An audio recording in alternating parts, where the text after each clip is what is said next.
days, makita sa Romans 15:30. I pray that God, the source of hope, will fill you completely with joy and peace because you trust in Him. Then you will overflow with confident hope through the power of the Holy Spirit. Happy Mother's Day and I love you. Okay, thank you, Open. Next to Open, ang amo ang Vice President. Sige. Sabay sunod. Next is si Chai Chai.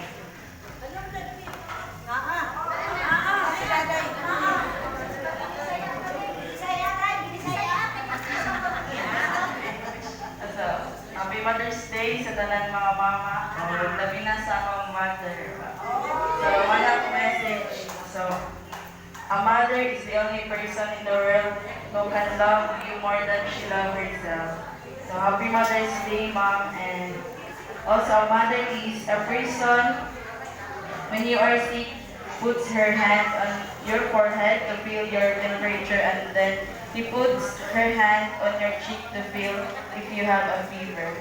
So, Mom, words can express how grateful I am for your endless love and support.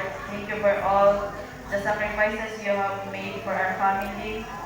And from straight knees to broken hearts, you've always been there for us. So happy Mother's Day.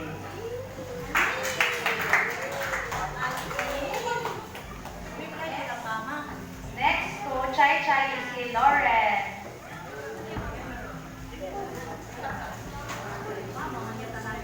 To my mom, even you're not here, happy Mother's Day. You are the most amazing mom in the world.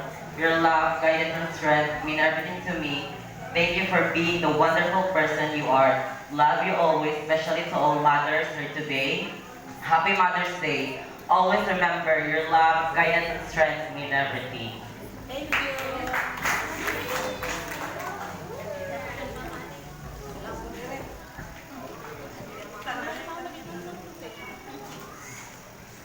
Psalms 139 verse 13 to 14. For you formed my inward parts, you knitted me together in my mother's womb. I praise you, for I am fearfully and wonderfully made.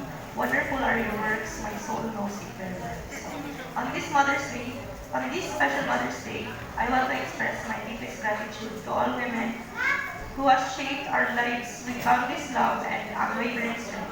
Your guidance, sacrifice, and endless support have nurtured us. And we are forever grateful to God who made you for us to enjoy the countless moments of joy and wisdom. Today and every day, we celebrate you, dear mothers, for the remarkable person you are and for the immeasurable love you continue to shower upon us. To all mothers, grandmothers, and great-great-grandmothers, happy Mother's Day. We love you. Sa ako mga nasa upload, happy Mother's Day po sa inyo sa Mother's Okay, and the last but not the least, karon si Wincy. To mothers near and far, we sing your praise. With hearts so full, we gather here to celebrate and hold you dear. For all the love you've shown to us, in God's name you've nurtured us. Your tender hands, your warm embrace, a beacon of God's love and grace.